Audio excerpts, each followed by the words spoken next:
Here's something really atypical that I do every single sales cycle, and I do it before my very first call.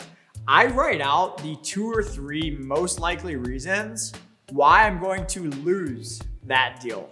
And you heard it correct, why I will lose that deal. Now, the reason why I write those out, I'm not being negative, I'm not being pessimistic. I want to be aware of where there's risk at from my pre-call prep and my research.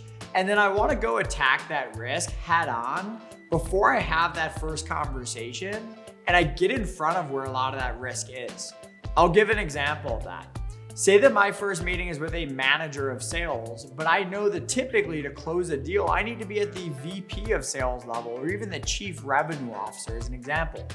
I might write out as one of my reasons, I'm not yet at power in this deal, I'm only at the manager level. That's a reason why I might lose the deal if I can't work my way up and get someone like the vice president involved in a conversation as well.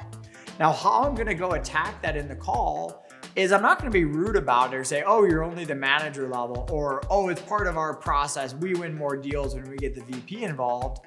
I'm just gonna work it into the upfront contract before the call and say, hey, if this call goes well today, let's set up a greater demo with yourself as well as Karen, your VP of sales, to get her unique perspective in addition to yours. So I'm gonna plant that seed up front. And then once I crush the call at the very end, I'm gonna say, hey, are you open to a recommendation? Yes. Awesome.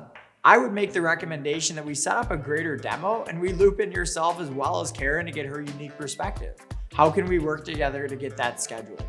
That's what it's all about when you're writing out some of those reasons of why you'll lose the deal. They could be unique to every deal. They could be unique to every industry you're working, which persona you're targeting. So just be realistic and don't be afraid to take that risk head on.